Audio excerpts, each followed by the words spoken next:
नमस्कार, India TV देख रहे हैं आप। आपके साथ मैं हूं प्राची पाराशर। नरेंद्र मोदी के लिए 2024 निर्णय का साल है, विजय का साल है। नरेंद्र मोदी के लिए 2024 में ऐसी चुनौती आने वाली है जो नेहरू को छोड़कर इस देश के किसी और प्रधानमंत्री के सामने कभी नहीं आई। लगातार 3 बार जीतना, लगातार 3 बार पूर्ण बहुमत से जीतना, यह काम नेहरू के अलावा कोई और नहीं कर पाया। नेहरू के टाइम में ना कोई मीडिया था, ना कोई सोशल मीडिया था, ना कोई विपक्ष था। सिर्फ एक पार्टी का राज चलता था, नेहरू शाही चलती थी। 2024 मोदी के लिए वैसी चुनौती लेकर आया है। आज अगर जनवरी में चुनाव हो जाएं, तो मोदी की पार्टी कहां जा रही है, कितनी सीटें ला रही है और विपक्ष कहां चूक रहा है। 2024 शुरू होने से ठीक पहले देश का मूड क्या है, यह समझते हैं हमारी इस रिपोर्ट में।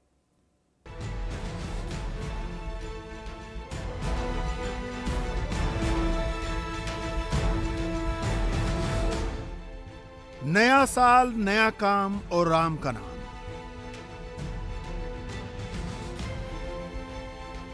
चौबीस में प्रधानमंत्री कौन बनेगा, ये 24 के 2 कार्यक्रमों से तय होगा। नरेंद्र मोदी 22 जनवरी को अयोध्या के राम मंदिर में रामलला की प्राण प्रतिष्ठा करेंगे और राहुल गांधी 14 जनवरी से भारत न्याय यात्रा पर निकलेंगे। प्राण प्रतिष्ठा का कार्यक्रम कोई एक दिन का नहीं है। अभी कलश यात्रा हो रही है। 1 जनवरी से घर घर पीले अक्षत बांटे जाएंगे। 1 जनवरी से 15 जनवरी तक 80 करोड़ हिंदुओं के घर में अयोध्या वाले अक्षत पहुंचाए जाएंगे। 22 जनवरी को हर हिंदू घर में दिया जलाया जाएगा। नरेंद्र मोदी ने हर घर अयोध्या, हर घर राम का संकल्प लिया है और अपने कार्यकर्ताओं को भी यही समझाया है। एक एक घर तक जाना है, सबको रामकाज के बारे में बताना है, कोई छूटना नहीं चाहिए। हर मंदिर, हिंदुस्तान के हर कोने में हमें उसकी सफाई का अभियान मकर संक्रांति 14 जनवरी से 22 जनवरी तक हमें चलाना चाहिए। प्रभु राम पूरे देश के हैं और प्रभु राम जी जब आ रहे हैं तो हमारा एक भी मंदिर, हमारा एक भी तीर्थ क्षेत्र, उसका और उसके परिसर के इलाके का अस्वच्छ नहीं होना चाहिए, गंदगी नहीं हो चाहिए। नरेंद्र मोदी की पार्टी फुल इलेक्शन मोड में आ गई है। मंत्री, सांसद, विधायक और पार्षद से लेकर बूथ वर्कर तक, यानी टॉप टू बॉटम हर कोई काम में लगा है। मर्यादा पुरुषोत्तम राम हमारी आवश्यकता है, हमारे जिससे हम सिर्फ अपने लिए नहीं, अपनी आने वाली नस्लों के चरित्र निर्माण का काम कर सके। राहुल गांधी ने भी अपने पार्टी को काम में लगाया है। राहुल 14 जनवरी से यात्रा शुरू करने वाले हैं जो 20 मार्च तक चलेगी। यानी 2024 के लोकसभा चुनाव से थोड़े दिन पहले तक राहुल ने इसे नाम दिया है भारत न्याय यात्रा। राहुल की यात्रा मकर संक्रांति के दिन मणिपुर से शुरू होगी। नागालैंड, असम, मेघालय, पश्चिम बंगाल, बिहार, झारखंड, ओडिशा, छत्तीसगढ़, उत्तर प्रदेश, मध्य प्रदेश, राजस्थान, गुजरात से होती हुई ये यात्रा 20 मार्च को मुंबई में समाप्त होगी। 67 दिनों की इस यात्रा में राहुल 6200 किलोमीटर का सफर करेंगे। राहुल पैदल भी चलेंगे, लेकिन ज्यादा सफर वो बस से करेंगे। 14 राज्य, लोकसभा की 355 सीटें। राहुल ये सब कवर करेंगे। 2019 में इन 355 सीटों में से 129 सीटों पर कांग्रेस और बीजेपी की सीधी टक्कर हुई थी। इनमें से कांग्रेस केवल 7 सीटें जीत पाई थी और बीजेपी को 122 सीटों पर जीत मिली थी। क्या राहुल की एक यात्रा कांग्रेस की तकदीर बदल देगी, या नरेंद्र मोदी की पार्टी इतना आगे निकल चुकी है कि राहुल गांधी कितना भी जोर लगा लें, कांग्रेस बीजेपी को पकड़ नहीं पाएगी। आजादी की लड़ाई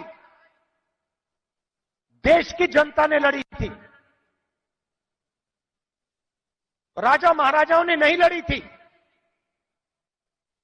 उनकी पार्टनरशिप थी अंग्रेजों के साथ, पार्टनरशिप थी।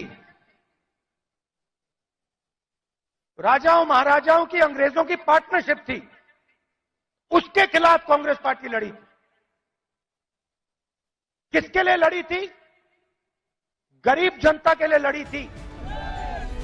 बीजेपी, वीएचपी और आरएसएस से जुड़े तमाम संगठन राम मंदिर को लेकर एक बिल्डअप कर रहे हैं। ये बिल्डअप 2024 के चुनाव तक तो रहेगा ही, उससे बहुत आगे तक जाएगा। तैयारी किस लेवल की है, इसे यूं समझिए कि बिहार बीजेपी ने 24 जनवरी से 24 मार्च तक 2 महीने में बिहार के हर विधानसभा क्षेत्र से कम 10,000 लोगों को अयोध्या ले जाकर रामलला का दर्शन कराना तय किया है। बिहार विधानसभा में 243 सीटें हैं। हर क्षेत्र से 10,000 लोगों को अयोध्या ले जाने का मतलब हुआ बिहार के 24,30,000 लोगों को रामलला के दर्शन कराना। ये 24,30,000 लोग अपने अपने गांव घर लौटेंगे तो कम से कम 5-5 लोगों को अयोध्या के बारे में जरूर बताएंगे। अब बीजेपी इतना कुछ करेगी तो चुनाव में फायदा तो होगा ही। नरेंद्र मोदी अयोध्या के साथ साथ और भी बहुत कुछ कर रहे हैं। मोदी अयोध्या गए तो मंदिर से पहले वो मीरा मांझी के घर गए। मीरा मांझी दलित है। मीरा मांझी का परिवार कीवट मल्लाह का काम करता है। मीरा मांझी खुद फूल बेचती है और सबसे बड़ी बात ये कि मीरा मांझी उस वोट बैंक को रिप्रेजेंट करती है जिसे खुद मोदी ने क्रिएट किया है। ये है लाभार्थी वोट बैंक। मेरा आपको क्या क्या लाभ मिला है? यही आवास मिला है। आवास मिला है, जी। आपने बना दिया? जी, आपके कृपा से। नरेंद्र मोदी को 4 तरह का वोट बैंक मिलकर प्रधानमंत्री बनाता है। पहला, हिंदुत्व वाला वोट बैंक। ये बीजेपी का कोर वोट बैंक है जो बीजेपी को लोकसभा की 90 से 120 सीटें दिलाता है। दूसरा, राष्ट्रवाद वाला वोट बैंक। मोदी के मस्कुलर राष्ट्रवाद को सपोर्ट करने वाला यूथ बीजेपी की सीटों को 150 के आगे पहुंचाता है। तीसरा, विकसित भारत वाला एस्पिरेशनल वोट बैंक मोदी को 200 से 220 सीटों तक ले जाता है। और चौथा, लाभार्थी वोट बैंक जो मोदी का क्रिएट किया हुआ है, ये बीजेपी को 300 प्लस कर देता है। मोदी की गारंटी वाली गाड़ी, Ujjwala cylinder, Ayushman card, PM आवास, शौचालय, किसान सम्मान, ये सब इसी लाभार्थी वोट बैंक के लिए है। नरेंद्र मोदी को वोट देने वाला हर वोटर गली चौराहों पर निकलकर जय श्री राम के नारे नहीं लगाता, लेकिन अपने घर के कोने में राम नाम का एक दिया अवश्य जला लेता है। मोदी उन्हीं के लिए घर घर अक्षत भिजवा रहे हैं और 22 जनवरी को उनके घर दिया जलाने का इंतजाम कर रहे हैं। मकसद सिर्फ एक है, कोई भी साइलेंट वोटर छूटना नहीं चाहिए। राम मंदिर का मतलब है जो गरीब है, दुखी है, पीड़ित है, कमजोर है, असहाय है, निर्बल है, उनका जो सम्मान करे, प्यार करे, मदद करे और उनको भी अपने जैसा जीने वाला प्यार करे। राम मंदिर का मतलब है जो छुआछूत मुक्त हो। राम मंदिर का मतलब है जो प्रदूषण मुक्त हो। राम मंदिर का मतलब है नारी के शोषण से मुक्त हो। राम मंदिर का मतलब है कि जातियों और मजहबों के भेद ना हो, सब एक होकर जिए। एक ईश्वर और एक धरती माँ, one mother earth, one is father, that is ऊपर वाला, इसकी सब संतान है, इसलिए हम सब एक होकर जिए। अब मोदी विरोधी खेमे में चलते हैं। वहां इन दिनों सीट शेयरिंग की चर्चा है। 31 दिसंबर वाली डेडलाइन बीत गई। इंडिया अलायंस के पार्टनर्स के बीच सीट शेयरिंग का कोई फॉर्मूला नहीं निकला। हर पार्टी अपने हिसाब से बातचीत कर रही है। शुरुआत कांग्रेस ने की है। कांग्रेसी खेमे से जो खबरें आ रही हैं उनके मुताबिक 24 के चुनाव में कांग्रेस 291 सीटों पर अकेले अपने दम पर बीजेपी से लड़ेगी। ये वो राज्य हैं जहां इंडिया अलायंस की पार्टियां या तो नहीं हैं या बहुत कमजोर हैं। कांग्रेस का फार्मूला यह है कि पिछले 2 चुनावों में जिन सीटों पर कांग्रेस नंबर 1 या नंबर 2 रही थी, वहां वो किसी भी अन्य दल से समझौता नहीं करेगी। 2014 में कांग्रेस 464 सीटों पर लड़ी, 44 सीटें जीती और 224 सीटों पर नंबर 2 पर रही।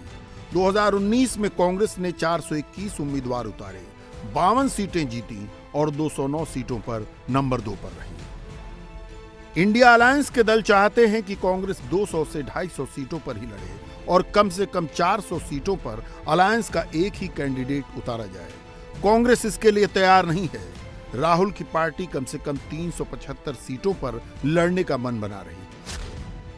राहुल की पार्टी आंध्र प्रदेश, असम, गुजरात, हरियाणा, हिमाचल, कर्नाटक, केरल, मध्य प्रदेश, ओडिशा और राजस्थान, तेलंगाना और उत्तराखंड की सभी सीटों पर अकेले लड़ेगी। इसके अलावा पूर्वोत्तर के राज्यों और केंद्र शासित प्रदेशों की 20 सीटों पर कांग्रेस अपने कैंडिडेट उतारेगी।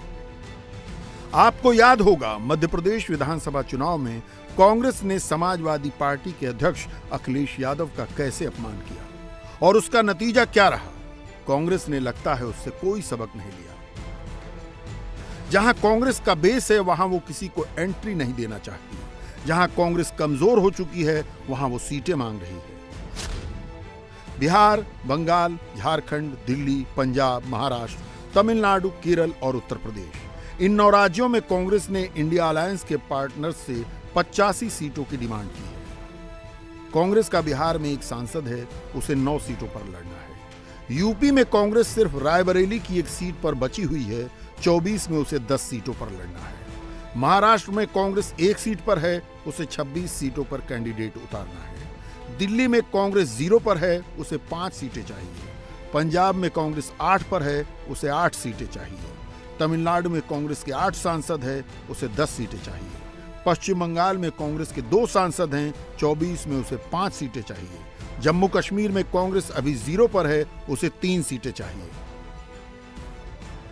कांग्रेस की यह विश लिस्ट देखकर ही समझ में आ जाता है कि इंडिया अलायंस में सीटों का तालमेल क्यों नहीं हो पा रहा। हमने ये तय किया था कि जीते हुए जो सीटें हैं, जो सीट हम जीत, एनसीपी हो चाहे हम हैं, उसके ऊपर बाद में बात करेंगे। तो उसमें कांग्रेस आके ही नहीं ना, कांग्रेस ने सीट जीती नहीं है महाराष्ट्र में, तो कांग्रेस से शुरुआत करनी है 0 से महाराष्ट्र में। तो ये कोई अगर हमें देता है ज्ञान आपकी पार्टी टूटी है, तो ये गलत है। आपकी पार्टी बिना टूटे हुए भी हार गई। ये अगर मैं जवाब दूं उनको तो क्या करूंगा।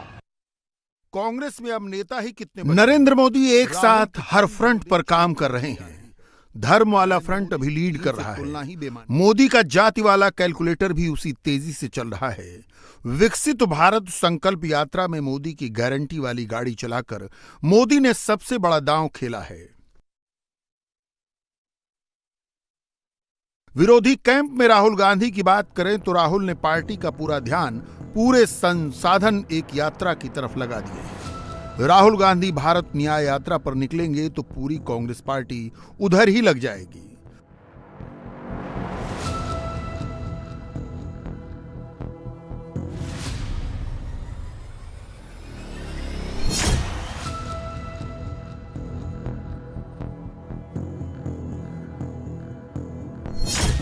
ममता बनर्जी के पास कोर सपोर्टर बेस है।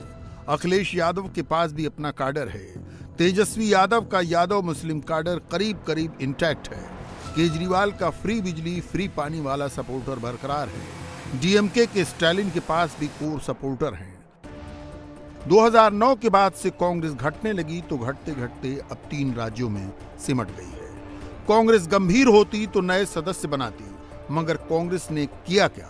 पार्टी ने पहले चंदा जमा करने का अभियान चलाया और राहुल गांधी ने यात्रा पर जाने का ऐलान कर दिया। राहुल गांधी न्याय यात्रा से क्या हासिल कर पाएंगे ये तो 24 का चुनाव बताएगा, लेकिन 2019 के नतीजों से कुछ संकेत तो मिल ही जाते हैं।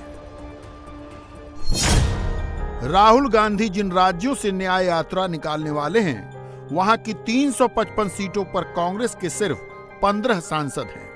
पॉलिटिकल एक्सपर्ट कहते हैं कि ये सीटें बढ़कर 20 हो सकती हैं, घटेंगी तो 10 हो सकती हैं। इससे ज्यादा असर नहीं पड़ने वाला। जिन 14 राज्यों से राहुल की बस गुजरने वाली है, उनमें से सिर्फ 2 बिहार और झारखंड में कांग्रेस सत्ता में जूनियर पार्टनर है। राहुल यात्रा करें या न करें, इन राज्यों की सियासत पर कोई असर पड़ने वाला नहीं। एक और गणित जो कांग्रेस के मन में हो सकता है वो है वोट शेयर का।